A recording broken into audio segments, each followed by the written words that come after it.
Analista, consultor e investigador del desarrollo regional de la Unión.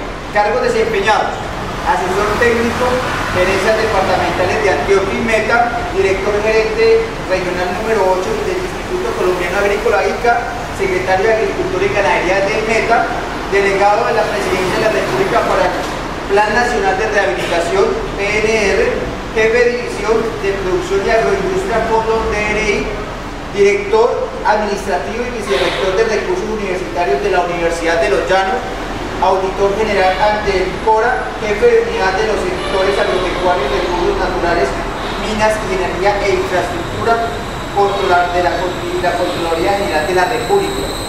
Los libros, ha escrito dos libros muy importantes para la política regional, los cuales son Opinión y Debate del Meta, un camino para construir región y ciudadanía, publicado en el año 2006, y el último libro, Metapolítica, una tarea inconclusa, publicado en el año 2010.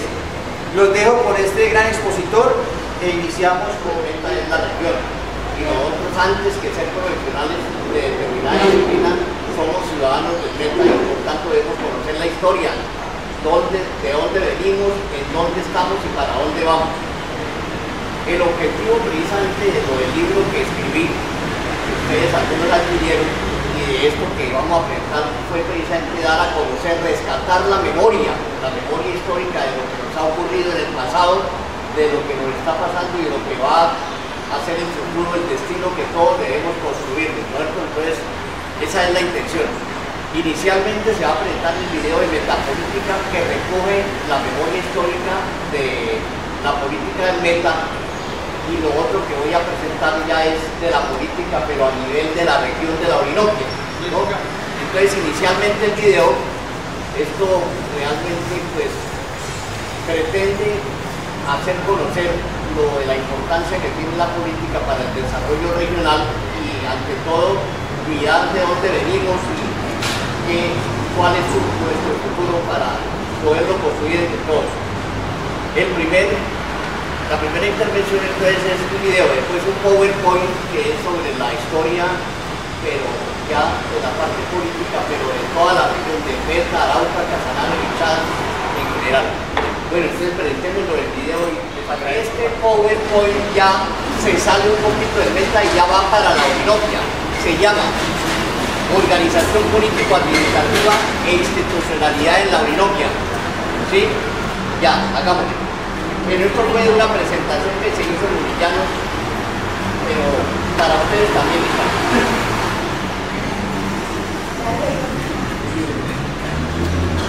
Aquí se plantea una hipótesis o tesis. ¿Qué es una hipótesis para ustedes? ¿Qué es una hipótesis? Algo que no está comprobado. Muy bien. ¿Y tesis? Es una afirmación que puede ser verdadera o no. No, pero tesis sí ya es una afirmación que ya puede tener alguna validación, ¿no es cierto? Entonces yo pongo la duda ahí que si es hipótesis o tesis, y alguien que me ayude a leer, a ver, ¿qué dice eso? Desde siempre el Estado central ha considerado la región como una zona marginal de enclave, con economía extractiva y un trato de carácter rural, discriminatorio y residual ante su debilidad política y ausencia de liderazgo regional.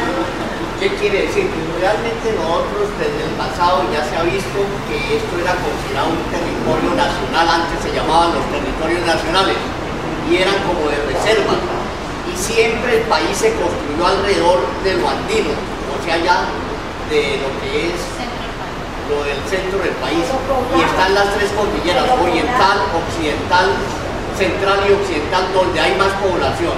Y entonces ha sido la consideración de orden político que donde hay más votos, hay más trato o atención del Estado. Han dejado esta región olvidada, marginada por eso. Aquí hay una zona marginal, la dejamos de lado, de enclave, porque llegan empresas y entonces se apoderan de acá con economía extractiva, todos sacan. Yo he dicho un símil de que este departamento no se debía llamar el departamento del Meta, sino como el departamento del SAC, porque todo le sacan, y realmente de lo que se saca poco se procesa y transforma para generar valor agregado y empleo. Trato de carácter feudal, porque ese es el señor que está en Bogotá, que es el que manda, y los vasallos somos nosotros. Ese es lo del feudalismo que existió en una época. ¿Ustedes han visto lo del feudalismo? Profesor César, ¿han visto lo del feudalismo o no? No, ellos no han visto el feudalismo. No, consistía en que los señores de la antigüedad tenían el feudo, un feudo que era una cuestión, un reino que ellos dominaban a su antojo, ¿no? Entonces tenían unos vasallos que eran los que tenían que estar sujetos a todo lo que caminara el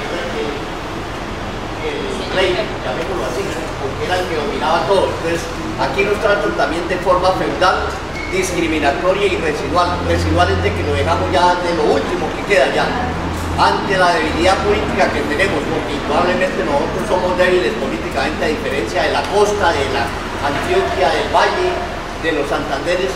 Somos débiles políticamente, pero además de eso, con la debilidad política no tenemos liderazgo. Liderazgo es que uno tener capacidad de convocatoria, de hacerse sentir a nivel nacional y tener peso allá en el Congreso o ante la presidencia. Aquí nos quitaron las regalías y nadie dijo nada.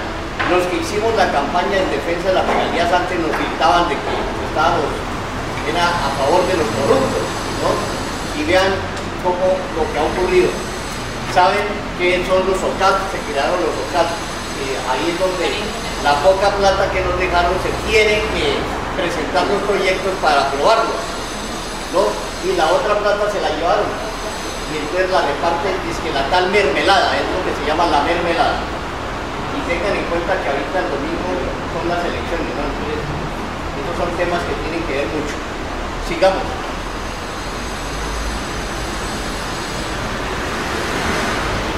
Mire, aquí lo que les estoy diciendo, la prueba del trato que nos han dado es una serie de proyectos que no se han podido cristalizar en el Meta y en la región. Primero, el Aeropuerto Internacional de Villavicencio.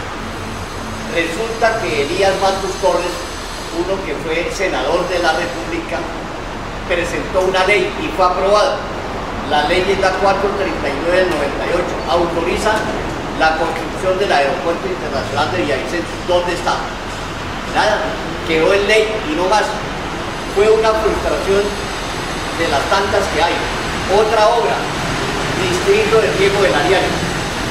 Resulta que Uribe, el presidente, dijo que no, que allá no se podía hacer un distrito de riego porque llovía mucho, siendo que un distrito de riego no es para eso, no es eso, es solamente, también es para lo que es riego, para controlar el clima y también de beneficio para explotaciones agropecuarias. Y eso tenía ayuda del gobierno japonés, una plata que iban a dar como 60 millones de dólares y eso no pasó. Se frustró y se perdió una plata que tenían los japoneses como de 60 millones de dólares, se perdió. El proyecto Marandúa se quería hacer como una especie de ciudad Brasilia. Ustedes saben que es Brasilia allá en el Brasil, de una ciudad del futuro. Y se quería hacer allá en el Michada, el proyecto Marandúa, también eso fracasó, porque quedó solo como un proyecto. Upía, Guaycaramo, allá resulta que hay unas aguas de esos dos ríos y que sirven para generar electricidad, hacer riego y beneficia a 4 departamentos, Cundinamarca, Boyacá, Meta y Casanare. Y ese proyecto alcanzó a tener un estudio de factibilidad, pero hasta ahí llegó, no fructificó. Lo del renacimiento de la Alta Orinoquia es un proyecto que también se hizo en el Bichada para poder hacer los sumideros de oxígeno, o sea, para capturar el CO2, ¿no es cierto?, y mejorar lo que es la capa de ozono que nos está ocasionando problemas con lo del cambio climático, porque se está desgastando mucho la capa de ozono. El tren de la Orinoquia, sobre eso es otra frustración. En el pasado existió el tren de Oriente y eso se frustró. Ahorita los vallecaucanos están interesados en conectar Buenaventura con Puerto Carreño por un ferrocarril y entonces parece que hay alguna posibilidad, pero entonces no por el gobierno sino a través de la iniciativa privada, como ha ocurrido muchas veces aquí en la región, que más han sido los empresarios los interesados en adelantar el desarrollo. Sobre la navegabilidad del río Meta, ustedes me imagino que habrán oído muchas veces que han existido cualquier cantidad de proyectos. Allá en Cabullaro había un proyecto de la banqueta para hacer un muelle y eso quedó trancado ahí. Parece que hay unas obras que se dejaron inconclusas. Zona franca de Villavicencio, en otras partes del país se han hecho la zona franca, que es donde ahí reúne a toda una serie de empresarios de comercio, de industria, y ahí es donde se consiguen una serie de exenciones tributarias. Aquí Villavicencio sería de la mayor importancia, pero ese proyecto se alcanzó a plantear cerca del aeropuerto aquí de Vanguardia y hasta hubo un escándalo con unos concejales, pero se quedó ahí nomás en el proyecto. Y en otras partes del país existen zonas francas, pero aquí en Villavicencio no hay nada para hacer como clústeres, o sea, de distritos agroindustriales y comerciales, ahí reunirlos en una zona franca. Sobre eso nada. Y para completarlo dieron un premio de que durante la administración de Andrés Pastrana se hizo el área de despeje con 4 de los 5 municipios que incluyeron cuando el gobierno de Pastrana para declarar las áreas de despeje donde podían hacer y deshacer donde las FARC. Acuérdense todos los problemas que ha habido con eso en los municipios de La Macarena, Meseta, Vistahermosa y Uribe. Y no contentos con estos municipios, afectaron a otros municipios más cercanos y entonces todos los problemas que se ocasionaron cuando lo de la zona del Caguán, que se llama la zona del Caguán, cuando Andrés Pastrana. Sigamos.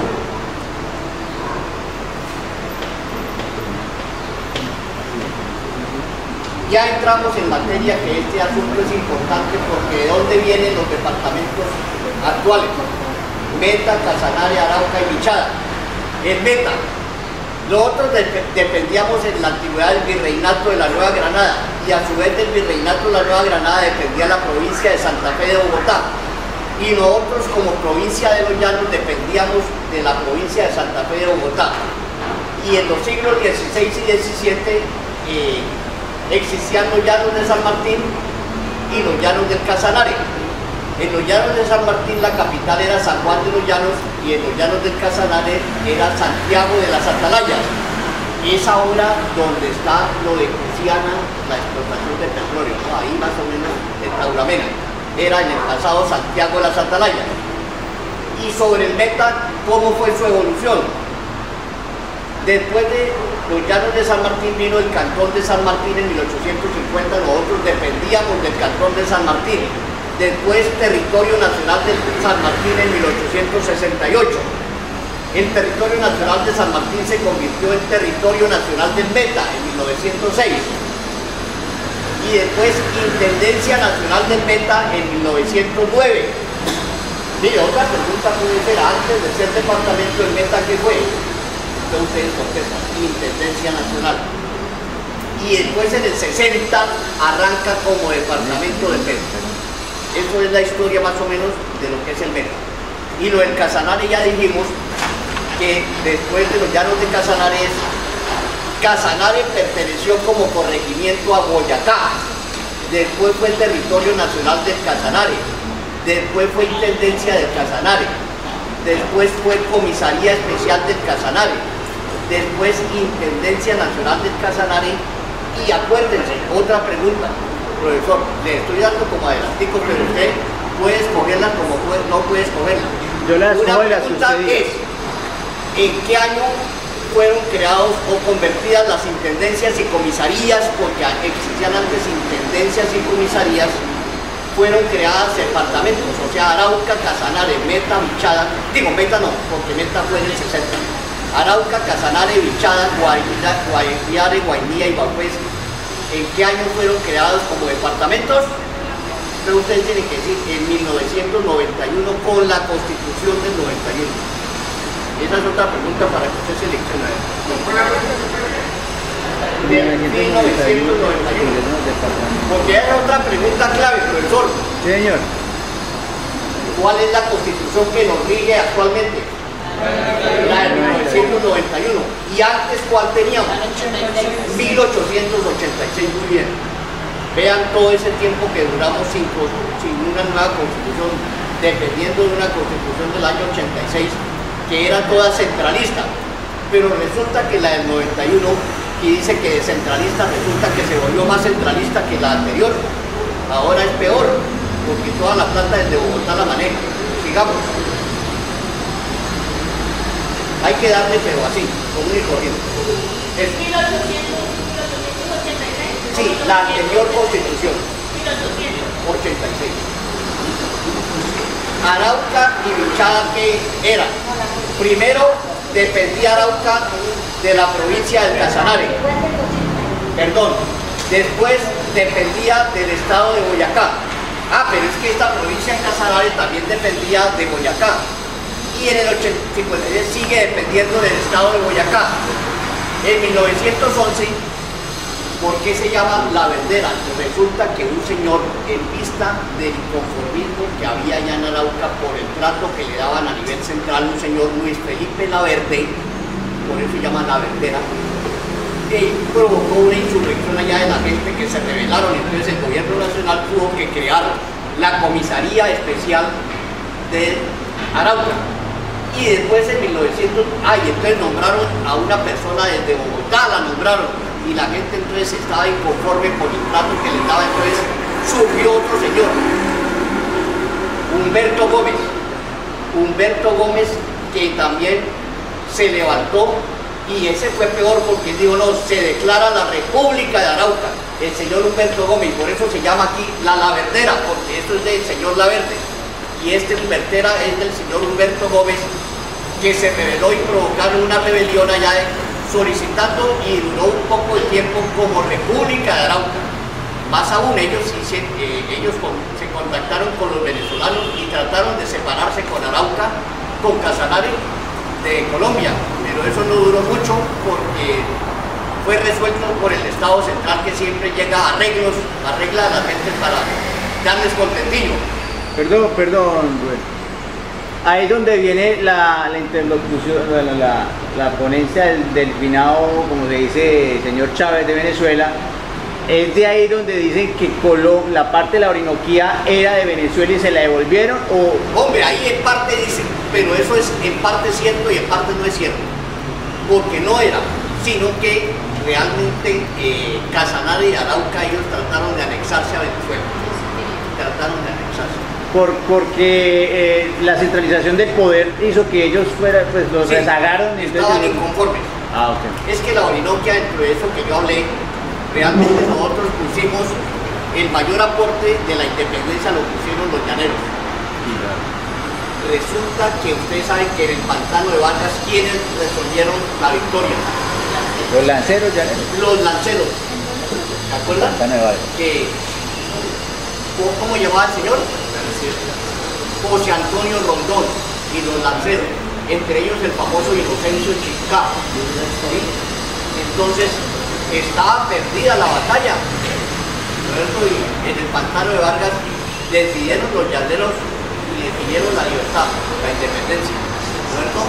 Pero en la guerra de los 1000 días, que fue otro escenario, en los llanos la gente intervino mucho llanero y además mataron mucho ganado. Eso, en esos años se despobló bastante el llano y también la ganadería se diezmó. Vean los aportes que ha hecho el llano. Entonces nosotros, meta, y a nosotros saquen por el otro lado, aprovechan la región, usufructúan las riquezas y nosotros, ¿qué nos queda? Solo desolación. Entonces, llega en 1955 la Intendencia Nacional de Arauca. Y en el 91, otra vez vuelve la pregunta, ¿cuáles fueron, en qué años se convirtieron las intendencias y comisarías en departamentos? Con la Constitución del 91. Bueno, Bichada es otra sección que queda allá limítrofe con Venezuela. ¿Y la capital de Bichada cuál es? Rajado. Capital del Bichada, mire, profesor. Señor. Capital del Bichada. Puerto Carreño. Repitamos las capitales de lo que estamos hablando. Meta, bueno, sería el que no supiera, Villavicencio. Casanare, Yopal. Arauca. Bichada, Puerto Carreño. Y bueno, otros departamentos, porque es que aquí hay dos connotaciones. La Orinoquia propiamente son estos 4 departamentos porque es donde pasa el río Meta y desemboca en el Orinoco, entonces tiene que ver con el Orinoco, la cuenca fluvial Meta-Orinoco, Arauca, Meta, Casanare y Vichada. Los otros departamentos, ¿cuáles son? Guaviare, Guainía. Guaviare, Guainía, ¿qué? Baupés. Baupés. Eso. Y cuando hablamos de la Amazorinoquia, pues Amazorinoquia, cuando hablamos de Amazorinoquia, toca adicionarle a estos departamentos Amazonas, Caquetá y Putumayo. ¿Oyó? Entonces, repitamos los de Amazorinoquia, ¿cuáles son? Caquetá, Amazonas, Putumayo, Meta, Casanare, Vichada, Arauca, Baupés, Guainía. pregunta. Amazorinoquia, porque es la unión de los departamentos de la Amazonia con los de la Orinoquia. Pero la zona Orinoquia son estos cuatro. Y los llanos, los llanos son Arauca, Vichada, Casanare y la Orinoquia en general es con los otros departamentos de Baupés, Guaviare, Guainía y Vichada. Sigamos.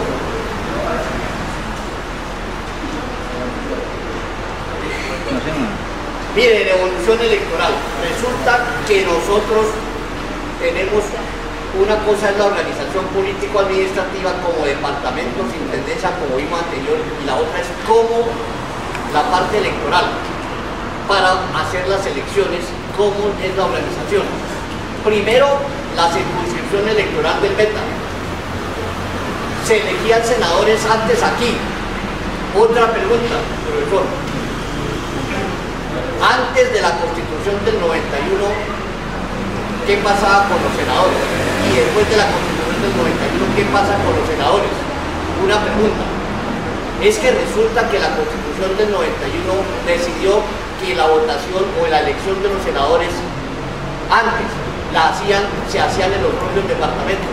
Pero después de la Constitución del 91 existe la circunscripción nacional. ¿Qué es la circunscripción nacional? Es la pregunta. Es la forma en que se eligen los senadores a nivel nacional y no territorial.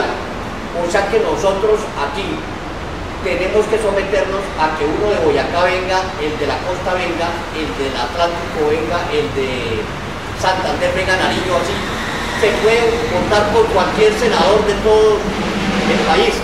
En cambio, antes del 91 nosotros elegíamos a nuestros propios senadores.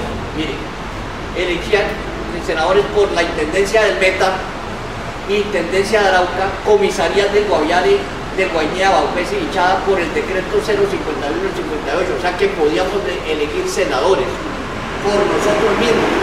En cambio, en la Constitución del 91 es circunscripción nacional y esta es circunscripción territorial, o sea que se eligen en los territorios los senadores antes del 91 y después del 91 es circunscripción nacional, o sea que aquí pueden venir de todas partes y la gente puede elegir. Es por eso que hoy en día tenemos, por decir, 2 senadores en toda la Orinoquía colombiana, por lo que en muchos territorios casi no hay población, ¿cierto?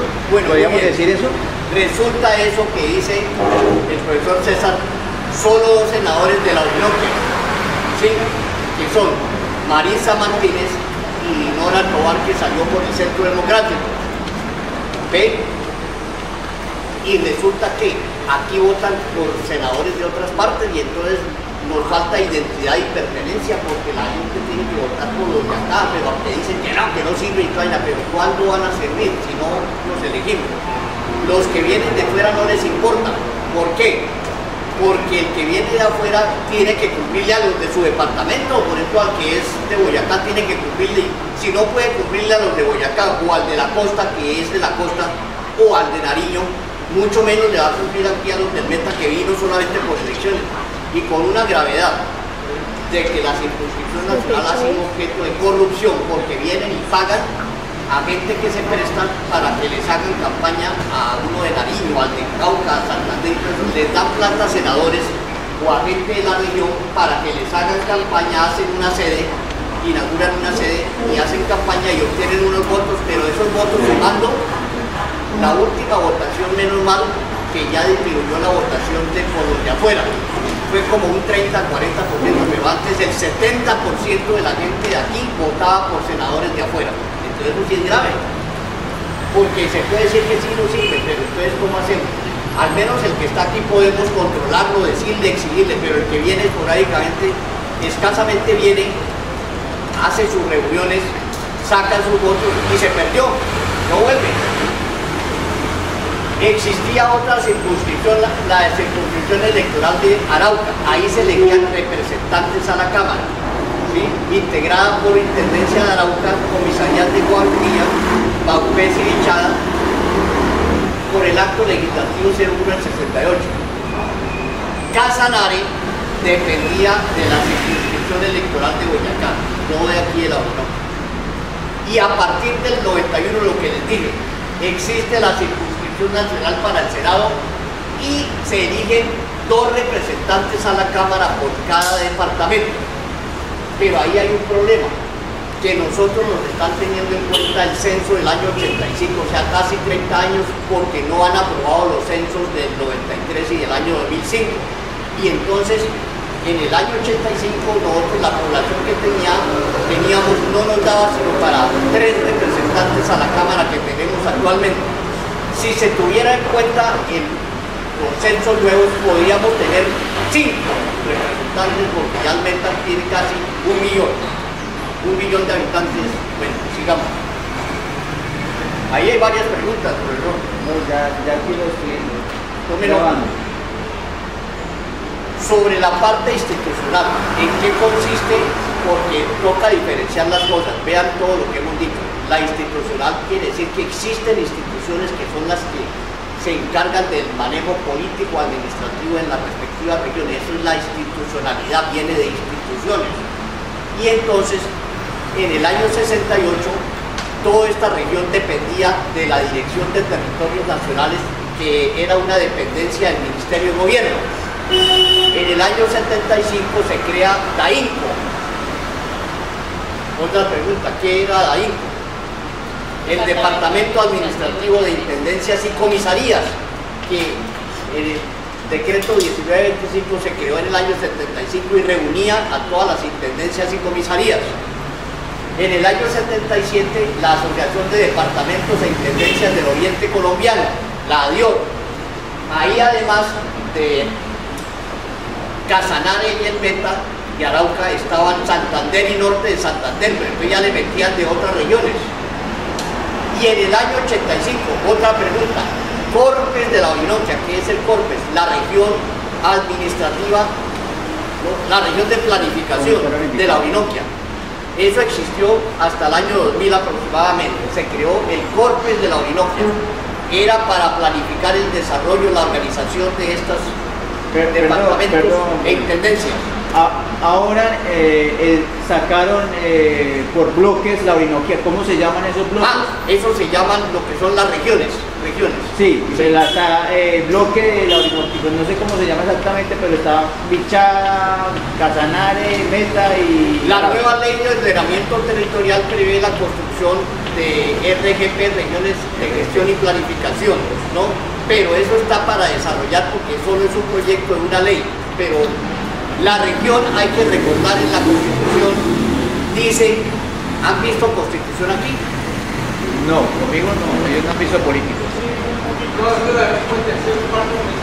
Bueno, que se pueden crear las regiones, sí, porque así como existen los departamentos, los municipios, las áreas metropolitanas, los territorios indígenas, que son las ETIs, ahí dice que se pueden crear las regiones, pero esa solo es una posibilidad, porque como tal no existen las regiones, sino son expectativas que hay de creación de las regiones, ¿cierto?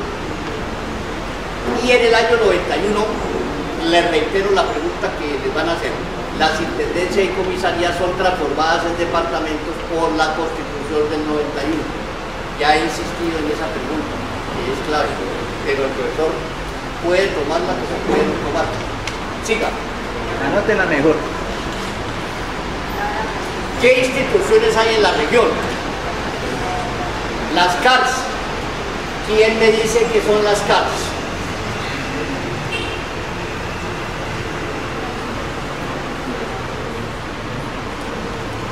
Son las corporaciones ambientales. Autónomas regionales, quiere decir CAR, corporaciones autónomas regionales ambientales. y existen dos en la región, que es Corpo Orinoquia, que tiene cobertura en Arauca, Casanare, Vichada, Caquetá, y Cor Macarena con cobertura en el Meta. Pero resulta que la ley 99 del 93 determinaba dos corporaciones ambientales, Cor Macarena y Cor Orinoquia, pero ambas en el Meta y en los otros departamentos. Y se les ocurrió con el gobierno libre separar Cor Macarena y la dejaron solo en el Meta Cor Macarena. Y Cor Orinoquia la mandaron a Arauca, Casanare, Vichada y hasta Caques. Entonces es absurdo porque buena parte de la cuenca del Meta, del Orinoco, nace aquí en el Piedemonte. Pero esa decisión fue política por el petróleo, me imagino. Fue política, ¿sí? No muchos intereses, eso ahorita no voy a hablar, pero hay intereses. Corpo Ica tiene Carimagua, La Libertad y Taluma. Y uno se pregunta, y en otros departamentos de la Orinoquia falta investigación, porque para Casanare con este problema que hubo ambiental, acuérdense, no hay investigación allá, por ejemplo, en Corpo Ica, aunque Corpo Ica no tiene que ver con la parte ambiental, sino las corporaciones autónomas, como Corpo Orinoquia. Pues hasta hace 2 años había una sede en Chichimene, lo último en tecnología, por lo que está la parte petrolera, ¿no? Sí. Pero hay solamente 2 representantes de Corpo Ica en Casanare, pero eso no da abasto, deberían de hacer una... Hay mucho problema. Y Coder en Arauca, Ica y en Arauca, Casanare, Meta y Vichada, porque hay que separar lo que es Corpo Ica de Ica. ¿Alguien me puede decir qué diferencia hay? Ica tiene que ver con la sanidad, con el control. Los controles de sanidad de los... Agropecuaria, sanidad, y la Corpo Ica es investigación. O sea que es investigar para sacar nuevas variedades y hacer la transferencia de tecnología. Lo otro es de controles, son controles y la fiebre aftosa, sanidad y todo eso. IGAC solo hay en el departamento del Meta, y ahorita se habla de IGAC, la importancia del catastro para todo eso que está hablando del catastro, solo hay en el departamento del Meta. Tenemos el problema de bandidos en el Vichada, que ha sido de tanta discusión, y solo en el Vichada. Y discusión nacional, discusión nacional. Sí. Todos esos problemas que hay, que para qué seguimos, porque eso sería demorar. Sena, en Arauca, Casanare, Meta y Vichada, más que bien, Sena está bien, digamos. Y las universidades, en Arauca, la UNAM, Cooperativa, Universidad de Pamplona, Corporativa Chica, Remito, Vichada, UNAM, Javeriana, Instituto Misionero de Antropología IMA, Unipamplona, La Sabana, Santo Tomás y ESA. Yo me puse a investigar porque de pronto me ragan y pongo, y solo un minuto en el Meta, pero resulta que yo averigué y efectivamente solo hay en el Meta, pero en Arauca no hay, ni en Casanare ni en Vichada. Solamente, no sé cómo se llama, si es una subsidiaria, es en Baupés, o hay una representación. Sí, en Baupés, pero como yo recogí solo lo de 4 departamentos. No, pero esa es nueva la de Baupés, nueva. Y hay en el Baupés, correcto. Sí. Juzgados. En Arauca 25, en Nopal 44, en Villavicencio 114. Y hay otra cosa que mire, des en cuenta que también la institucional afecta al desarrollo de esas regiones, porque en Vichada depende de Villavicencio. No existen juzgados y los atiende Villavicencio. Entonces también esos son otros los aspectos que en la parte institucional hemos tenido fallas y por eso la región tiene fragilidad. Es como lo de fronteras. ¿Con cuántos países creen ustedes que tiene fronteras la Orinoquia? ¿Con cuántos países? Díganme. Bueno, esta que es pilosa. ¿Con cuántos países tiene fronteras la Orinoquia? La más Orinoquia, la Orinoquia. Más Orinoquia. No, solo Orinoquia. Muy bien, Venezuela es otro. Brasil es otro. Ecuador. No, estamos hablando de Amazorinoquia, sí, Ecuador y Perú. Pues si toma Amazorinoquia. Pero con la Orinoquia solo, esa pregunta, Brasil y Venezuela. Muy bien. Está buena la pregunta. Sí, está buena la pregunta. Bueno, ya toma nota. En la parte eclesiástica, es que ¿por qué les muestro esto? Pónganle cuidado, no hay unificación institucional, entonces cada jurisdicción, sea judicial, eclesiástica, o vamos a ver la parte militar, tienen cobertura diferente. Entonces no hay sincronización institucional. La parte eclesiástica, por ejemplo, Arauca depende de la arquidiócesis de Pamplona. O sea, Pamplona, ¿dónde queda? Norte de Santander. La arquidiócesis de Tunja, Yopal, depende de la arquidiócesis de Tunja. Villavicencio cubre Granada y San José del Aeropuerto Carreño, es un vicariato sujeto a la Santa Sede directamente con Roma. Sigamos. No. Sí. Yo me tengo que retirar porque tengo que ir a hacer algo. No importa. Quería participar, pero yo quiero dejarles un mensaje a ustedes jóvenes, porque yo soy docente de la universidad en la administración turística y hotelera. Vine a la conferencia de mi hermano porque realmente no me especializa es el excelente trabajo que ha hecho. Pero les quiero dejar una inquietud. Necesitamos que esta generación de ahora y las próximas generaciones participen un poco más en el desarrollo político y administrativo del país. Estamos muy abandonados ustedes en las generaciones de ellos y inclusive en mi generación, desde que empezar a saber, participábamos más, opinábamos más, sabíamos a lo que iba el país, sabíamos de política, tomábamos partido, postulábamos proyectos, dábamos ideas. Ahora ustedes solamente chatean. Pues la pena, de verdad que se hay mucho vacío, mucha ignorancia. Yo les dejo una inquietud. Traten ustedes de hacer una nueva generación, de emprender una nueva generación más participativa, más inteligente. Sí, se ve mucha superficialidad. Realmente quisiera dejarles esa inquietud solamente. Me alegra haber estado con ustedes esta mañana. Muchas gracias por la No, la inquietud es válida y con César hablábamos porque yo entiendo que el curso es 3 veces más que esto. Entonces la pregunta más allá de cumplir con una nota, porque el profesor va a validar de todas maneras, pero es preocuparnos, interesarnos por el tema, conocer más de la región, más allá de la nota, porque de pronto el profesor César Plaza y yo le dieron petraje a los que no vinieron, porque es que si no vienen, lo mínimo es venir a una conferencia, pero eso es lo mínimo. Y lo otro es el contenido que usted va a hacer la pregunta de qué fue lo que se planteó. Pero en serio, hay desinterés en las cosas, y yo sé que hay muchas explicaciones de que la política, que no, que hay corrupción, que mire, que eso es lo que mire, que tal cosa. Sí, pero si uno no interviene, de quien gobierna hace y deshace, pero el pueblo es el que controla y se fuera más activo en las cosas de la presencia, el control social, control político. Cada pueblo se merece los gobernantes que tiene, porque quien elige a los gobernantes somos nosotros. Pero lo que es peor, quien no vota no tiene derecho a reclamar, porque si no decide, al menos sería una posibilidad de votar en blanco, porque si uno no le gusta los candidatos, el voto en blanco, ustedes sabían que si es mayoritario hace repetir unas elecciones. Pero no con la misma candidatos. No, entonces cuando se repita la elección es con candidatos diferentes, no es exactamente, pero resulta que no decidimos porque la gente ni sale a votar, sabiendo que puede tener la opción de voto en blanco, que el voto en blanco sí es decisorio, pero el que no vota, paradójicamente, el que no sale a votar le está dando el voto al que va a ganar por el 20 o el 25%, porque es que en Colombia no hay legitimidad.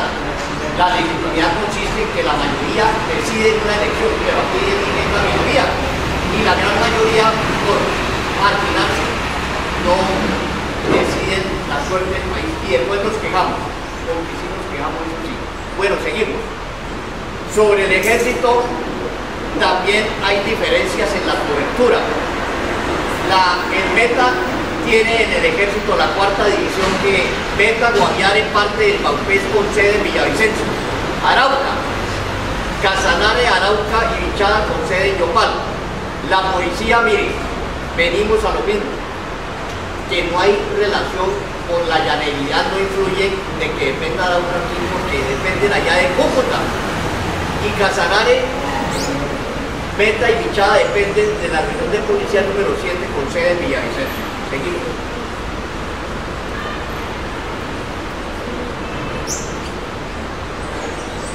¿Qué conclusiones tenemos? Me gustaría que de pronto sí anoten porque ahí hay unos elementos importantes. Primero,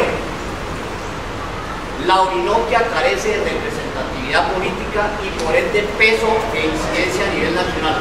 Nosotros tenemos que diferenciar dos cosas. Una es la representación que tenemos, que acuérdense que con la Constitución del 91 ahora pueden elegir los departamentos, ¿no? 2 representantes por cada departamento. La diferencia está en que el Meta elige uno más porque tiene más habitantes, pero todos los departamentos de la Orinoquia tienen 2 representantes y sumemos cuántos departamentos son, ¿no? Arauca, Casanare, Meta, Pichada, Paupés, Guainía y Guaviare. 8 multiplique por 2, 16 más 1 del Meta, 17 representantes a la Cámara tenemos. ¿Qué pasa? Podemos tener 17 representantes, pero no se unen porque cada uno pertenece a un partido diferente. Y resulta que la ley de bancada, si ustedes siguieron, allá exigen que voten por el partido. Entonces allá muchos votaron en contra de las regalías que eran de nosotros. Entonces uno no entiende. Y entonces uno decía, pero si ese era de la Arauca, de Casanare, si ya defender las regalías, no, porque pertenecían al partido de la U. O no, que pertenecían al partido liberal, no, que pertenecían a otro partido. Y entonces el partido le exige, no, es que hay que votar el proyecto del gobierno. Y así fuera en contra, nos clavaron. Representatividad es que tengamos capacidad de convocatoria, incidencia, liderazgo. Representación la podemos tener, pero si no tiene peso, ¿qué sacamos? Segundo, el Estado central siempre ha subestimado la importancia de la región. Su trato ha sido discriminatorio frente a otras regiones del país. Prefieren más, miren, hoy leí en el periódico que aprueban las primeras licitaciones de 4G de las autopistas y le van a dar la mayor parte de la plata a las autopistas de la montaña. ¿En dónde? Antioquia, porque eso viene desde cuando viven. Aprueban como 10 o 12 billones de pesos y nosotros escasamente, ahorita con la doble calzada que realmente pues se va a hacer. La importancia la acción que se dio el capítulo. Sí, es correcto. Eso es lo que decimos discriminatorio, que mientras allá dan todo, aquí poco. En los llanos, volvemos a decir, prima una economía extractivista de clave sin generar valor agregado y empleo.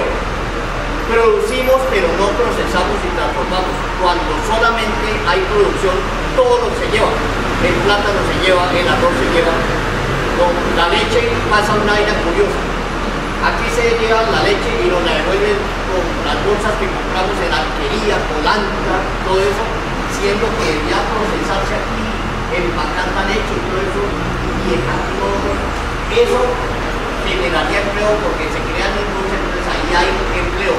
Y valor agregado es porque la plata queda acá y el empleo queda acá. En cambio, cuando hay una economía extractivista, todo saca. Meta, pero no saque. Meta es de meterle valor agregado y empleo. Sacar es sacar todo y todo se va para afuera. ¿Qué pasa en Pacífico y Rubiales? La mayor parte de la gente son como 15.000 trabajadores, hay como 12.000 o 13.000 que son de fuera. Vienen y han corrompido a las juntas de acción comunal que les dan certificación de que sí pertenecen a lo que han vivido en la región, pero porque tienen que pasar plata. En eso, cualquier cantidad de cosas. Entonces una economía extractivista es cuando se benefician a otros, pero menos la gente de la región. Nosotros hacemos un paragón como en una obra antigua que se llama hombre pobre, hombre rico. Entonces yo digo meta pobre, meta rico, gente pobre. Porque aquí hay mucha pobreza. Y es absurdo con toda esta plata que hay del petróleo, con todo lo que producimos de alimentos, caucho, recursos naturales, que haya pobreza todavía, haya marginalidad. Es inadmisible, pero esa es la realidad. No existe una visible sociedad civil, ni actores sociales asociados. Lo que estaba hablando ahora mi hermana, que nos organicemos, lideremos procesos, que convoquen y reivindiquen los intereses de la región y generen liderazgo. La academia se requiere una acción inmediata, ustedes que forman parte de la academia, para posicionarse, generar conciencia y concitar, o sea, estimular el liderazgo regional. aspiramos.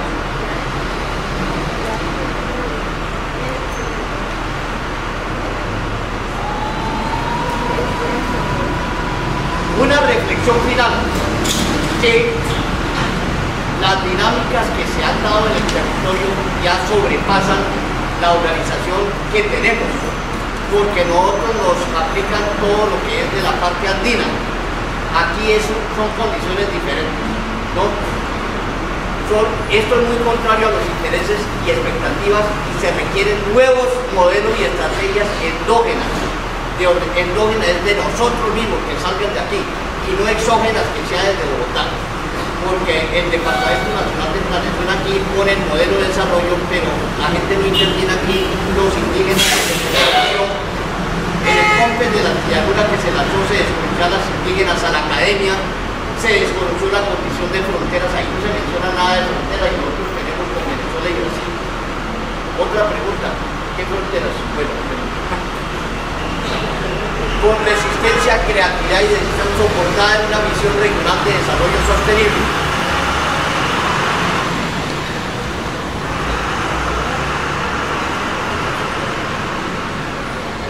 Y entonces uno dice, bueno, ¿y nosotros para dónde vamos? ¿Qué escenarios tenemos? ¿No? Entonces son varias formas de actuar, ¿no? En un escenario caótico es que nosotros nos aguantamos, dejamos que las cosas sigan. Sigue las pautas agresivas del modelo actual, saquea los recursos y esclaviza a la sociedad, o sea, el caótico, eso hace todo. El desertor, el desertor era el que decía, arrea la bandera, o sea, que uno no hace nada, abandona todo ante la presión del foráneo y facilita el asalto. El utópico sería algo deseable, pero no es tan fácil. Destierra prácticas de tipo colonialista, muta la extracción, o sea que ya no sigue con la extracción, sino transforma, robustece el modelo de desarrollo desde adentro, o sea que desde aquí generamos un desarrollo entre nosotros mismos y no impuestos desde Bogotá. Y el que de pronto recomendamos, porque uno no puede exigir todo, sino toca negociar, es establece estrategias de negociación con el Estado, empresas y empresarios para exigir el cumplimiento de requisitos o exigencias mínimas. De pronto sí hay que exigir cosas que no se deben depredar, por ejemplo lo de los morichales, de la cuestión ambiental, la contaminación ambiental, lo del agua, por ejemplo, que está afectando bastante con la explotación petrolera, no dejar que todo al extremo lo arrasen, pero dejen huecos. Algo que quiero aportar con respecto al agua es que el Senado de la República y el mismo Uribe toma agua del Meta, que se llama agua del manantial, o agua del nacimiento, la región de la Bahía del Carmen, pero nosotros ni siquiera conocemos esa agua. Eso es lo más patético de todo. Nosotros ni siquiera sabemos que esa agua existe y lo venden en el Senado y en los barrios de Bogotá y no lo sé. Bueno, usted me hace recordar otro aspecto que se me olvidaba. La Orinoquia, todo lo que aporta, hasta el agua. Resulta que Chingaza, de buena parte del territorio del Meta, el Calvario, el Castillo, el Calvario San Juanito, ¿no? Sumapaz, Chingaza. Del agua sacan de Guataquía. Hubo en el pasado un escándalo en donde el monseñor Gregorio Garavito reclamó que porque estaban desviando el agua de Guataquía para el acueducto de Bogotá. Sumapaz también pertenece un 30% al departamento del Meta, ¿no? Que estamos garantizando el agua para el consumo de Bogotá, en un alto porcentaje.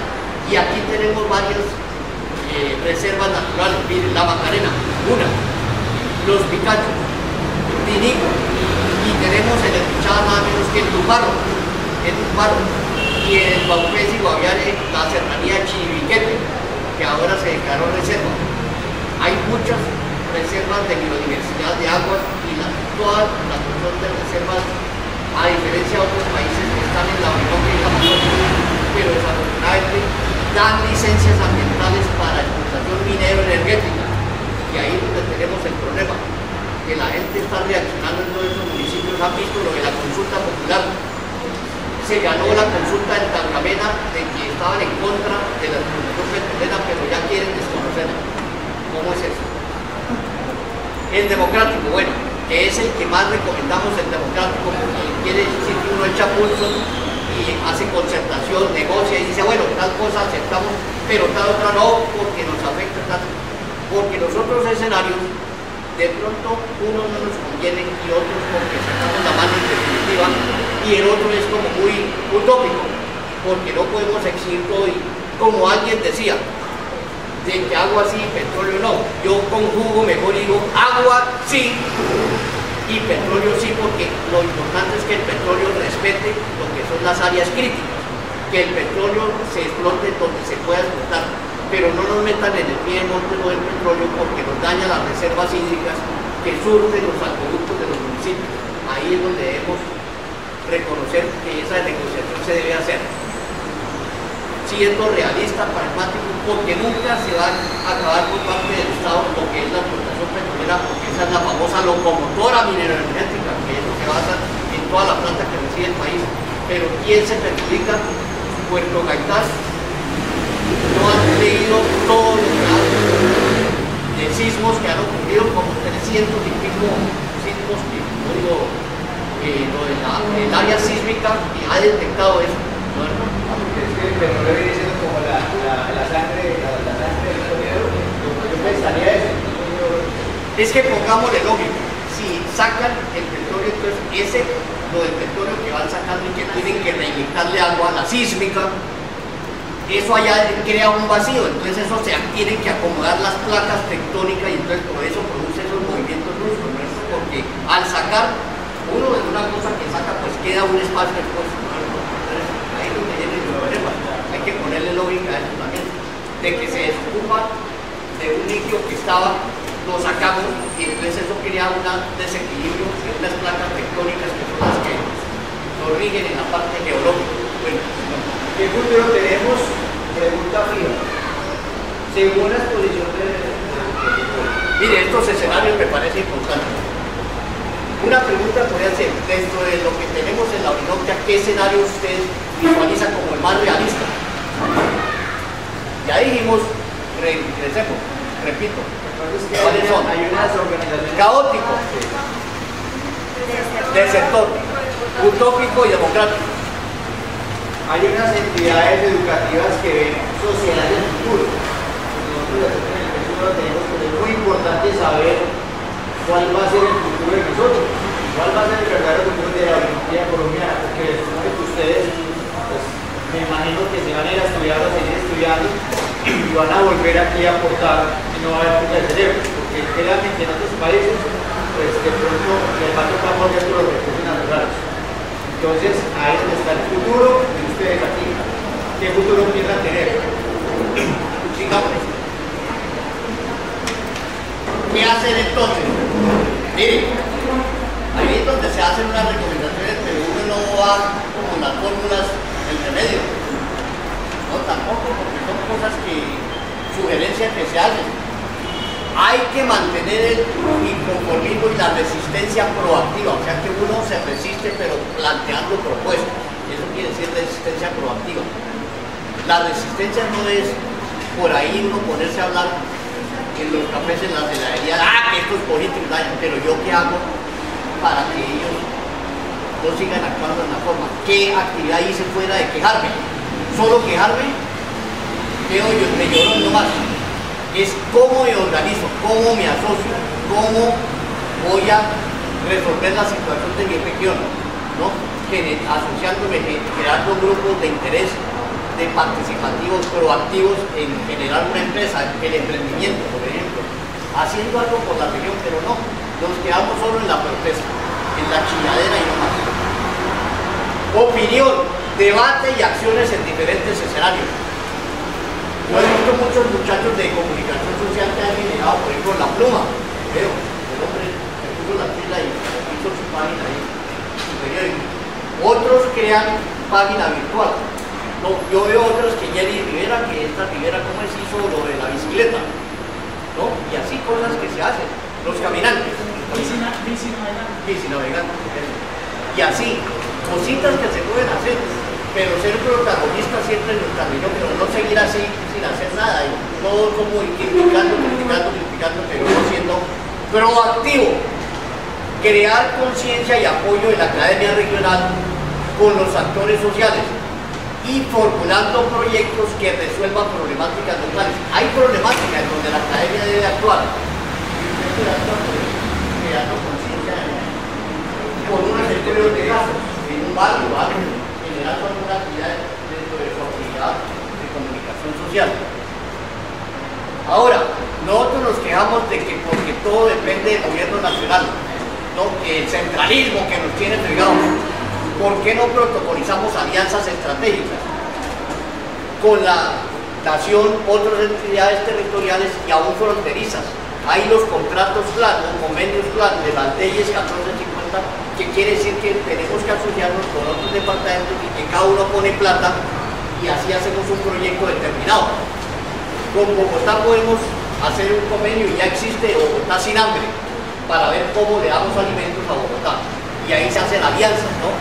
Esa es una forma, porque uno en estos años no puede trabajar individualmente, tiene que ser asociado, asociativamente, trabajar, integrarse, asociarse y plantear políticas y proyectos propios no dependientes del centralismo. Por ejemplo, una estrategia que en ese aspecto así tenga discrepancias. El gobernador Alanjara, él dijo, hagamos una refinería, un proyecto aquí del Meta, ¿no? Entonces es una iniciativa que va a generar industrialización, se va a generar la petroquímica es para producir fertilizantes, ureas para los suelos, ocupa mano de obra, industrializa acá. Nosotros al tener refinería, los peajes más caros, no todos los hemos aguantado por ser pasivos. Ahí viene el detalle. Tejer territorio, refinería, RPG, lo que usted me decía, región de planeación y gestión, es asociarnos los departamentos para formular proyectos conjuntos, recurrir al Banco Mundial, al MIT y otras cosas. RPG, pregunta fija.